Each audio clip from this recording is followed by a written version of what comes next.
오늘은 로마서 1장 16절과 17절 말씀을 가지고 두려움을 넘어선 개혁과 부흥이라는 제목으로 함께 말씀을 나누기 원합니다. 매해 10월 마지막 주일은 종교개혁 주일로 지키는데요. 오늘은 499년째입니다. 그래서 내년에 종교개혁 500주년을 맞이하여서 기독교와 교회가 처음에 진실된 회개와 개혁의 초심으로 돌아가고자 하는 목소리가 많이 있습니다. 그런데 이 종교개혁이 루터로부터 시작되었지만 사실은 그 종교개혁이라고 하는 부흥과 개혁을 위해 루터보다 앞서서 헌신한 분들이 많이 있습니다. 그 중에 존 위클리프라고 하는 영국 분이 있는데요. 그는 신학자였고 목회자였으며 성경 번역자였습니다. 당시 교회는 라틴어 성경만이 유일한 교회의 성경으로 받아들이고 있었기에 설교도 라틴어로 했습니다. 따라서 성도들은 말씀을 잘 몰랐으며 이름뿐인 신앙이었죠. 그때 존 위클리프는 영적 권위는 교황이나 어떤 교회 직분자들에게만이 아니라 하나님께서 모든 성도들에게 주시는 것이기에 모든 성도가 말씀 앞에서 평등하다고 했습니다. 그래서 평범한 성도들도 말씀을 이해하기 위해 성경을 영어로 번역하게 됩니다. 이 존 위클리프의 영어 성경은 성경 전체를 영어로 번역한 최초의 영어 성경인데요. 하지만 교회는 그의 개혁에 대한 주장을 받아들이지 않았고 영어 성경 번역을 금지시켰으며 그가 더 이상 교회에서 설교하지 못하게 하는 명령을 내립니다. 이 모든 상황이 존 위클리프를 실망케 하고 두렵게 하는 상황이었겠죠. 그럼에도 그는 끝까지 성경을 번역하고 교회의 진정한 부흥을 소망합니다. 두려움을 넘어선 개혁과 부흥입니다. 그런데 이러한 두려움을 넘어선 부흥과 개혁은 종교개혁자 루터도 마찬가지였습니다. 루터의 이야기를 읽어보면 그가 처음 비텐베르그 성당에 반박문을 붙인 이후 그는 교회와 다른 교육자들로부터 말할 수 없는 많은 위협을 받게 됩니다. 그러한 실망과 두려움 가운데 루터 자신이 많이 갈등하고 괴로워하는 모습을 보이기도 했습니다. 하지만 그는 자신이 영적인 두려움 속에서 깨달았던 오늘 본문 로마서의 믿음과 복음의 능력의 말씀처럼 그는 두려움을 넘어서 끝까지 믿음으로 부흥과 개혁의 도구가 되지요. 그래서 오늘 종교개혁주의를 맞이하여서 루터가 받잡았던 그 로마서의 말씀을 통해서 우리 또한 두려움과 낙심을 넘어선 부흥과 개혁을 경험하기 원하는 것입니다. 이 사도 바울은 로마서 1장 전체에서 복음에 대해서 설명하는 가운데 16절에 오면 마치 자신의 간증처럼 내가 복음을 부끄러워하지 않는다고 담대히 고백합니다. 그런데 여기에서 이 부끄럽다는 단어의 또 다른 의미는 싫어한다, 거북하게 생각한다, 혹은 불편하다는 뜻을 가지고 있습니다. 사도 바울이 섬기던 초대교회 당시 주변의 유대인들과 헬라인들 혹은 로마 사람들에게 심지어 어떤 경우 그리스도인들에게도 십자가와 복음은 부끄러운 것이었으며 불편하게 생각하는 것이기도 했습니다. 유대인들은 율법과 전통에 묶여 있었고 헬라인들은 철학과 지식을 자랑했으며 로마인들은 정치적이며 군사적인 지혜로 살려고 했기에 믿음으로 살아가는 것을 우습게 생각하여 부끄러워하거나 그것이 실제적인 힘이 없는 것으로 생각했습니다. 오히려 복음과 믿음으로 살아가는 이 영적 부흥을 방해하는 일들이 많았습니다. 이 존 스토트 목사님은 이 구절을 해석하면서 바울도 때로는 십자가로 사는 것, 믿음으로 사는 것에 대한 불편한 마음과 낙심하는 마음의 갈등과 유혹을 자주 느꼈다고 했습니다. 정말 바울의 삶을 살펴보면 그가 참된 믿음의 개혁과 부흥을 이루고자 할 때 그것을 반대하여 그를 위협하거나 그를 어렵게 하는 문제와 사람들이 너무 많았죠. 그리고 그것은 오늘날 우리의 삶도 마찬가지지 않습니까? 믿음으로 살고 복음으로 신앙의 부흥을 이룬다는 것은 결코 좋거나 편안한 이야기만이 아니라 내 자신부터 죄인이기 때문에 우리 안에 욕심이 있고 교만한 내 자신 안에서부터 그리고 수많은 외부의 환경과 위협 속에서 우리를 낙심케 하는 일과 두려움이 있다는 것을 우리는 자주 경험하게 됩니다. 이 기독교 역사를 보면 존 위클리프는 성경을 번역하고 죽었는데 교회가 그를 얼마나 싫어했는지 그가 죽은 후 무덤에서 그의 시체를 다시 꺼내어 화형시켰다고 합니다. 성경을 번역했다는 이유로, 믿음의 부흥과 개혁을 말했다는 이유로 세상뿐 아니라 심지어 교회마저도 강하게 위협하고 방해한 것이지요. 그러한 위협은 루터의 경우도 마찬가지였습니다. 그가 원래 이 비텐베르그 성당에 95개조의 방방문을 붙인 것은 대단한 개혁을 하자는 것이 아니라 단지 당시 교회의 면죄부가 잘못되었음을 토론하고 작은 변화부터 개혁부터 시작하자는 것이었습니다. 하지만 교회와 사람들은 그 사건 이후 그의 책들을 불사르고 그를 죽이려 하고 교회로부터 추방하며 그를 이단이라고 판정 내리게 됩니다. 여러분이 루터라면, 여러분이 바울이라면 그 두려움 앞에 어떻게 하시겠습니까? 루터가 지은 찬송 중 내 주는 강한 성이요라고 하는 곡은 사실 시편 46편의 말씀을 인용한 그런 찬송가인데요. 이 시편 46편은 하나님 밖에는 나의 삶에 안전한 곳, 안전한 피난처가 없다고 하는 고백입니다. 루터의 삶에 얼마나 두려움이 많았다면 내 주 외에는 강한 성이 없다고 그렇게 간절히 고백할 수밖에 없었겠습니까? 루터의 고민과 아픔을 알 수 있는 부분이지요. 오늘 우리의 삶과 신앙과 교회는 어떻습니까? 우리 속에 수많은 문제들이 우리로 하여금 믿음으로 살지 못하도록 낙심케 합니다. 부흥과 개혁으로 우리 자신을 변화시키고자 하는 그 소중한 일을 수많은 염려와 두려움들이 계속 방해합니다. 여러분, 가장 소중한 것을 이루지 못하도록 가장 강력한 방해가 있는 것이지요. 과거에 머물러서 오늘 새롭게 역사하는 하나님의 그 인도하심을 바라보지 못하게 하는 이 변화를 두려워하는 마음. 사람들에게 실망해서 상처받아서 더 깊이 마음을 열고 사랑하지 못하게 하거나 또 상처받는 것, 소외되는 것에 대한 두려움들. 나이 들어가면서 혹은 병이나 여러 가지 개인과 가정의 문제 속에 오늘의 고통과 불확실한 미래와 실패에 대해서 염려하는 두려움들이 우리에게 있기도 합니다. 그리고 그것은 단지 이 외적인 환경이나 우리 내부 안의 문제만이 아니라 영적으로도 우리가 부흥과 개혁을 소망하고 믿음으로 살려고 할 때 사단은 끊임없이 그 소중한 것을 이루지 못하도록 우리를 낙심하게 하고 두렵게 하지 않습니까?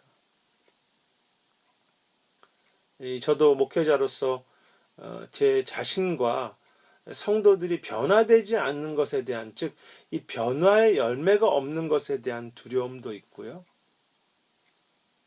제가 참 여러 가지로 부족한 성품과 믿음이기 때문에 이 저의 부족한 모습이, 저의 부족한 성경의 지식과 이 말씀을 나누는 기술이 다른 이들과 교회가 더 주님을 사랑하는데 방해가 되는 것은 아닌가 하는 두려움도 있습니다. 또한 정말 끝까지 인내하고 믿음으로 살면 하나님이 부흥을 주시고 우리 가정과 우리 삶 속에 진정한 개혁을 주실까라고 하는 약간의 회의적인 마음이라고 하는 두려움도 있습니다. 그런데 선교단체인 그 예수전도단 유스 위더 미션의 지도자 로닌 커닝햄은 별은 끝에서는 용기라는 책에서 진정한 변화와 성숙을 원한다면 두려움이 나를 붙잡는 그 안전지대 세이프트 존을 떠나라고 했습니다. 변화를 원한다면 그 안전지대를 벗어나십시오. 무슨 말입니까? 두려움이 있는 벼랑 끝에서 서보고 떨어져 볼 때 그때야 그 새가 공중을 날 수 있는 기쁨과 감격을 경험한다는 것이죠. 오늘 바울의 고백도 마찬가지입니다. 내가 복음을 부끄러워하지 않는다는 것은 그 시대가 복음을 부끄러워하고 믿음의 부흥과 개혁을 싫어하고 오히려 방해하지만 그것을 이해하지도 못하지만 자신은 그 소중한 복음의 부흥을 포기하지 않고 결코 두려움 앞에 굴복하지 않겠다는 것입니다. 부흥과 개혁에 대한 소망의 발걸음을 멈추지 않고 끝까지 믿음으로 날아오르겠습니다. 라는 것이죠. 사랑하는 여러분, 그것이 우리의 고백이 되어야 하지 않겠습니까? 주님 소중한 그 베델의 은혜, 그 다윗의 장막의 부흥을 향한 그 믿음과 기대를 포기하지 않겠습니다. 내가 복음과 믿음의 소망을 부끄러워하지 않고 두려움을 넘어서 믿음으로 날아오르겠습니다. 그렇다면 바울은 이렇게 복음을 부끄러워할 수밖에 없는 시대에 어떻게 그 두려움과 여러 가지 다가오는 낙심을 이기고 담대한 믿음으로 설 수 있었습니까? 그것이 오늘 말씀 속에 드러난 하나님의 중요한 약속이며 오늘 설교의 본론인데요. 바울은 오늘 본문에서 고백하기를 복음에는 하나님의 능력이 드러나고 복음에는 또한 하나님의 의가 드러난다고 했습니다. 저는 이 말씀의 약속이 참 좋습니다. 이 약속은 복음에는 두 가지가 나타난다고 하는데 첫 번째는 하나님의 능력이고 두 번째는 하나님의 의가 드러난다고 합니다. 믿음과 복음에는 하나님의 능력과 의가 나타난다. 무엇을 말씀하고 계십니까? 무엇이 바울에게 두려움을 이기는 이유였습니까? 믿음이라는 것은, 말씀이라는 것은 그냥 우리가 붙잡는 어떤 신념이나 우리가 결단하고 희생하는 정도가 아니라 그곳에는 실제 하나님의 능력과 의가 나타나며 임한다는 것이죠. 저는 특히 성경에 나타난 모든 하나님의 부흥과 개혁을 한마디로 정리하면 이 두 단어, 즉 하나님의 능력과 하나님의 의로 표현할 수 있다고 생각합니다. 첫 번째, 하나님의 능력이란 무엇입니까? 우리가 아시는 것처럼 하나님이 왕으로서 실제 우리 삶 가운데 계셔서 역사하시는 능력을 말하죠. 그것이 우리의 삶의 신앙의 부흥일 수도 있고 은혜일 수도 있고 개혁일 수도 있겠습니다. 반면 하나님의 의라는 단어는 여러 가지로 해석할 수 있지만 하나님과 인간 사이의 온전한 관계, 즉 샬롬과 평화가 이루어진 상태를 말합니다. 진정한 의미에서 이 하나님과 우리 인간이 누리는 은혜를 말하죠. 그것 역시 부흥과 개혁의 모습이지 않습니까? 그런데 그것을 누가 주신다는 것입니까? 복음 가운데, 믿음 가운데 하나님께서 직접 그 능력과 은혜와 의를 준비하시고 베푸시며 완성하신다고 말씀하십니다. 우리의 상처와 두려움과 비교할 수 없이 그 모든 것들에 넘치도록. 실제로 사도 바울은 사역하는 동안에 복음과 믿음으로 사는 것이 결코 헛된 수고가 아니라 이 두려움을 넘어선 하나님의 능력과 하나님의 의가 드러나는 것을 많이 경험했습니다. 그 중에 바울이 빌립보 감옥에 갇힌 사건을 아시지 않습니까? 그는 빌립보에서 복음을 전했습니다. 그는 빌립보에서 믿음으로 그 빌립보의 부흥과 개혁을 위해 수고하고 헌신한 것입니다. 하지만 그 결과는 그가 억울하게 매를 맞고 감옥에 갇히게 되는 것이었습니다. 또 다른 낙심과 상처와 두려움이죠. 하지만 하나님은 그 감옥 속에서도 능력을 나타내셔서 감옥이 있는 땅을 흔드셨고 그 감옥을 지키던 간수의 가족을 그 하나님의 은혜와 의로써 구원하시지 않았습니까? 상처와 두려움이 있는 그곳에 하나님의 능력과 의가 드러나서 기쁨의 빌립보 교회를 세우셨습니다. 분명 두려움이 있었고 고난이 있었지만 그 가운데서도 그 빌립보와 그 가정에 하나님의 능력과 은혜가 있는 그 베델의 제단과 다윗의 장막을 새롭게 세우신 것이죠. 교회사를 보면 참 재미있는데요. 분명 교회는 이 존 위클리프가 번역했던 성경 번역을 금지시키고 그의 시체까지 무섭게 화형시킴으로 그의 성경을 금지시킨 것입니다. 하지만 하나님은 그 영어 성경이 계속 보급되게 하셔서 그것을 사람들이 더 읽게 하셨고 나중에는 위클리프의 영향 속에 종교개혁의 불꽃이 더 깊이 타오르는 하나님의 능력을 나타내셨습니다. 하나님의 능력과 의가 나타난 것은 루터의 부흥도 마찬가지죠. 그가 죽음의 위협을 느낄 때 하나님은 그를 돕는 수많은 정치인들과 믿음의 친구들을 주심으로 하나님의 은혜를 루터에게 드러내셨습니다. 사실 종교개혁이란 루터 한 사람이 개혁하자고 되는 일이 아니었습니다. 이 당시 역사를 읽어보면 정치, 경제, 문화, 예술 모든 것이 종합적으로 일어난 그 하나님의 큰 작품이 종교개혁이죠. 루터는 처음에는 이러한 개혁을 생각하지도 못했지만 하나님이 자신의 능력과 의를 드러내신 것입니다. 그래서 이 종교개혁을 큰 개혁의 물결, 웨이브, 즉 그 시대의 종교개혁의 파도라고 말합니다. 사랑하는 여러분, 우리가 부흥과 개혁을 향하려 할 때 수많은 두려움과 어려움이 있습니다. 하지만 주님이 무엇이라고 말씀하십니까? 믿음에는 십자가에 있는 복음에는 하나님의 능력과 의와 그 은혜가 그 두려움을 넘어서 드러난다고 하십니다.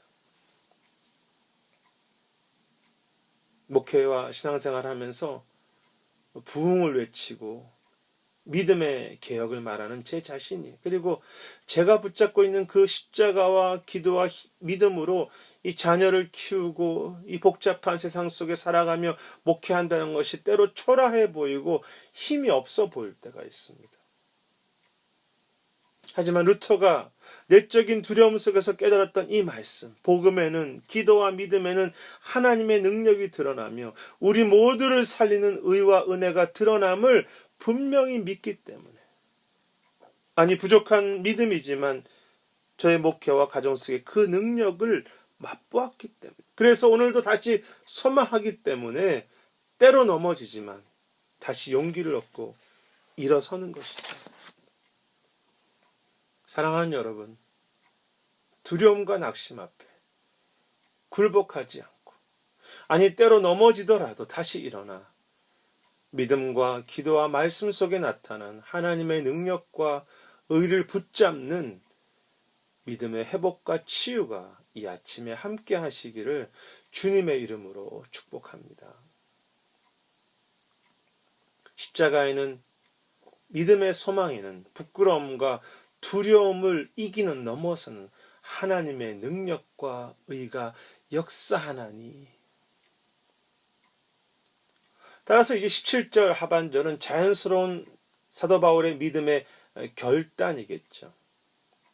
아니 여러분이 복음과 믿음 속에 드러난 하나님의 능력과 의를 묵상하고 다시 기억할 때 어떻게 살기로 결단하시겠습니까? 오늘 설교의 적용이자 결론이라고 할까요? 바울은 구약의 하박국 선지자의 말을 인용하면서 오직 의인은 믿음으로 살 것이라고 결단하며 또 권면합니다. 물론 오직 믿음으로 의인은 살 것이라는 말씀은 1차적으로는 우리가 믿음을 통해서 구원의 생명을 얻는다는 의미가 있겠죠. 구원은 오직 믿음을 통해서 주어집니다. 하지만 익숙한 이 말씀은 단지 우리가 신앙과 구원의 그 시작에만 필요한 말씀이 아니라 마지막 주 앞에 서는 그 구원의 완성에 이르기까지 우리가 붙잡아야 할 중요한 말씀입니다. 이 말씀을 아시는 것처럼 하박국 2장 4절에 그 하박국 선지자의 고백을 가져온 것인데요. 그런데 하박국 2장의 상황은 당시 이 불의한 자들이 잘 사는 것에 대한 이 선지자의 아픔이었습니다. 오늘 설교로 말하면 믿음을 방해하는 많은 실패와 두려움이죠. 그래서 하박국은 어떻게 저 악한 바벨론이 하나님의 백성을 힘들게 하며 우리는 왜 이렇게 고통받을 수밖에 없는가라고 안타까워하고 있었습니다. 하지만 하박국은 그 아픔 속에서 그 아픔 가운데 그 두려움 가운데 역사하시는 하나님의 능력과 은혜를 다시 기억하고 바라봅니다. 그리고 고백하는 것이죠. 오직 의인은 하나님에 대한 믿음으로 살 것입니다. 따라서 오직 의인은 믿음으로 산다는 것은 믿음으로만 구원받겠다는 의미를 넘어서 열매가 잘 보이지 않아도 끝까지 인내하며 믿음으로 살아서 오늘 내일 또 새롭게 날마다 하나님의 그 구원과 역사를 다시 새롭게 맛보겠다고 하는 위대한 고백입니다. 그리고 그 유명한 말씀은 무화과 나무가 마르고 포도 열매가 없으며 즉 계속 상처가 있고 두려움이 있어도 난 그 구원의 하나님으로 인하여 즐거워하리라고 하는 하박국 3장의 소중한 말씀으로 이어지는 것입니다. 여러분, 믿음으로 산다는 것이 무엇입니까? 왕이신 하나님이 오늘 내 삶 속에 역사하심을 믿기에 두려움이 있는 그 오늘과 내일의 모든 상황 속에 그 가정과 교회 속에 하나님에 대한 소망과 기대로 살아가는 것이죠. 바울은 이 말씀을 사용하여서 우리가 이제 믿음으로 시작했다면 그 믿음으로 끝까지 살아가는 것이 진정한 하나님의 의와 능력을 계속 새롭게 경험하는 일이라고 말합니다. 아니 반대로 그 믿음을 포기한다면, 그 믿음의 헌신을 포기한다면 우리는 결코 하루도 살 수 없다는 것입니다. 새로운 하나님의 능력과 의를 경험하지 못하는 것이죠. 소중한 것을 이루지 못합니다. 특별히 17절 중반절에 보면 믿음에서 믿음에 이르게 한다는 말씀이 있습니다. 믿음에서 믿음으로. 참 흥미롭기도 하고 힘 있는 말씀인데요. 이 구절에 대해서 여러 가지 해석이 있습니다. 어떤 분들은 우리가 작지만 그 작은 믿음으로 살 때 새로운 생명을 주시고 더 큰 믿음으로 이끄신다라고 그렇게 해석하는 분들도 있고요. 다른 분들은 믿음으로 시작해서 철저하게 믿음으로 살도록 이끄신다고 해석하는 경우도 있습니다. 이런 해석들을 종합해 보면 우리가 작은 믿음이지만 그 인내의 믿음으로 살 때 새로운 생명이 드러나며 더 큰 믿음의 힘을 주시기 때문에 우리가 오늘도 계속 믿음으로 걸어갈 수 있도록 새로운 열매와 기쁨을 주신다는 것입니다.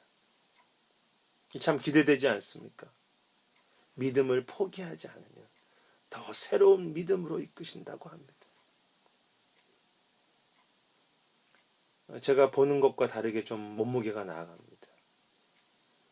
이미 알고 계시다고요. 근데 제가 이렇게 좀 몸무게도 나가고 덩치가 있는 것처럼 믿음도 좀 그렇게 무겁고 좀 든든했으면 좋겠는데 오늘 바람이 불 때 막 낙엽이 날리는 것처럼 제 믿음이 어려움 앞에서 가볍고 흔들려서 낙심할 때가 많습니다. 하지만 제가 경험하는 것은 작은 믿음이지만 그 두려움 앞에서도 믿음으로 이렇게 살려고 할 때 또 새로운 믿음을 주시는 것을 저희 목회와 가정 속에 분명히 경험합니다. 여러분도 그러시지 않습니까? 사실 루터도 두려움과 낙심이 많았습니다. 하지만 하나님의 사람은 내 힘이 아니라 믿음의 힘으로 산다는 것을 깨닫고 오직 믿음, 오직 말씀, 오직 영광을 결단하지요. 그래서 이 루터가 자신을 고발하는 사람들이 모여서 그의 개혁의 주장을 그만두라고, 그러면 살려주겠다고 하는 이 종교회의, 보름섬 회의라고 하는 종교회의 앞에, 그 두려움 앞에 섰을 때 그는 담대한 이런 고백을 하지요. 지금까지 저는 제 양심은 오로지 하나님의 말씀을 따라왔습니다. 그런데 이제 와서 그 양심을 떠나는 것은, 말씀을 떠나는 것은 바르지도 않고 결코 안전하지도 않다는 것을 압니다. 따라서 저는 지금까지 했던 말들을 하나도 포기하지 않을 것이며, 저는 여기에 변함없이 서 있고 변함없이 행동할 것입니다.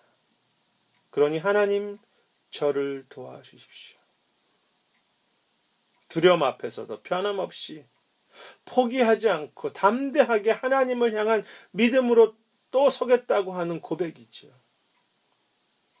그런데 원래 루터는 기질적으로 그렇게 담대한 믿음을 고백할 사람이 못 됩니다. 하지만 작은 믿음부터 결단하기 시작했을 때, 오늘 말씀처럼 더 큰 어려움도 여길 수 있는 그 무시무시한 종교회의 앞에서도 담대하게 고백할 수 있는 더 큰, 더 담대한 믿음을 주신 것입니다. 그리고 그 고백은 루터 혼자만의 믿음으로 끝난 것이 아니라 그 고백을 듣는 사람들의 삶 속에, 그들의 믿음 속에 힘을 주어서 다른 형제들의 새로운 믿음으로 계속 이어졌고, 전 유럽에 있는 교회들 속에 새로운 믿음의 고백과 새로운 부흥과 개혁으로 이어집니다. 한 사람의 믿음에서 공동체의 믿음으로, 믿음에서 믿음으로. 그것은 바울도 마찬가지지 않습니까? 끝까지 복음으로, 믿음으로 살아가고자 한 그 고백은 또 다른 생명이 있는 믿음으로 이어져 갔고, 그 공동체와 선교지의 믿음이라고 하는 새로운 역사와 부흥과 열매로 이어졌습니다. 한 사람의 믿음에서 열방의 믿음으로, 믿음에서 믿음으로. 최근에 한 소그룹에서 개혁과 이 부흥 앞에 우리가 할 수 있는 것은 너무 작지만 우리부터라도 작은 부흥과 개혁을 결단해 보자고, 그렇게 해보자고 서로가 격려해가는 고백이 있었다는 것을 들으면서, 그러한 작은 믿음의 고백과 수고가 우리 교회와 이 땅과 가정 속에 새로운 믿음의 역사를 분명히 이룰 것이라고 하는 확신과 기대가 제 안에 있었습니다. 사랑하는 여러분, 믿음에서 더 새로운 믿음으로, 생명 있는 믿음으로 역사하신다는 이 약속과, 오직 의인은 믿음으로 끝까지 살아갈 것이라고 하는 이 소중한 말씀을 기억하며, 우리 삶 속에 작은 믿음의 결단과 그 인내, 수고와 기도의 믿음을 끝까지 귀하게 이루어 가시는 저와 여러분들이 되시기를 주님의 이름으로 축복합니다. 이제 말씀을 정리하기 원합니다. 존 위클리프는 앞에 루터처럼 어떤 어려움과 고난 앞에서 그런 고백을 했다고 합니다. 나는 살아서 결코 침묵을 지키지 않을 것이며 멈추지 않을 것이다. 나를 탄압하려거든 탄압해보아라. 나를 두렵게 하려거든 두렵게 해보아라. 나는 그 고난과 위험을 기다리고 있을 것이다. 부흥과 개혁에는 그것이 소중한 것이기에 당연히 적들과 어려움과 기다림의 아픔이 있지만, 그것을 당연하게 생각하고 늘 준비하며 그 두려움을 넘어서 믿음으로 이겨가겠다고 하는 고백이 아니겠습니까? 그런 두려움을 넘어서는 믿음의 담대함은 루터가 지은 찬송가의 시도에도 잘 드러나 있습니다. 이 땅에 막이 들끓어 우리를 삼키려 하나. 언제나 어려움은 또 우리 앞에 늘 마귀들이 들끓는 것처럼 있지만 겁내지 말고 섰거라. 진리로 이기리로다. 이 장수 누군가? 주 예수 그리스도, 만유의 주로다. 능력과 의를 드러내시는 주로다. 당할 자 누구랴? 반드시 이기리로다. 바울이 살던 시대나 루터가 살던 시대나, 그리고 우리가 사는 시대 모두 참 복음을 부끄럽게 여기는 믿음과 부흥과 개혁을 방해하는 수많은 일들과 영적인, 외적인 두려움들이 한 번도 쉬지 않고 늘 우리 앞에 놓여 있습니다. 왜냐하면 부흥과 개혁은 소중한 것이기 때문이죠. 그리고 그 두려움 앞에선 우리 모두가 너무 작은 존재이기에 쉽게 상처받고 낙심합니다. 그것은 위클리프도 루터도 바울도 다 마찬가지였습니다. 대단한 믿음의 고백을 하지만 다 약한 인간일 뿐이지요. 하지만 그들은 주님의 능력과 의가 지금도 베델의 은혜로 함께 하시며 다윗의 장막으로 함께 하심을 기억하며 그 두려움 앞에서도 내 주는 강한 성이야라고 찬송하며 용감하게 끝까지 그 믿음으로 고백하며 인내로 걸어갔습니다. 그리고 그들의 그 작지만 때로 넘어지지만 오직 믿음으로 살아가고자 하는 그들의 고백 속에 하나님은 능력과 의를 드러내셔서 하나님의 부흥과 개혁을 하나님의 시간 속에 분명히 이루셨습니다. 아니 앞으로도 그렇게 그 능력과 의를 우리 가정과 우리 개인과 교회 속에 이 땅에 드러내실 것입니다. 이 소중한 약속과 하나님의 의와 능력을 기억하고 붙잡으며 비록 작은 믿음의 결단이지만 날마다 예배하고 기도라고 하는 부흥, 말씀이라고 하는 개혁, 헌신과 변화되는 인내의 믿음으로 날마다 그렇게 날아오르는, 그래서 그 모든 벼랑 끝에서는 두려움을 믿음으로 넘어서는 이 시대의 종교개혁자들, 이 시대의 하나님의 부흥을 경험하는 참 부흥과 믿음의 개혁을 이루어가는 복된 교회와 가정과 우리 모두가 되시기를 주님의 이름으로 축복합니다.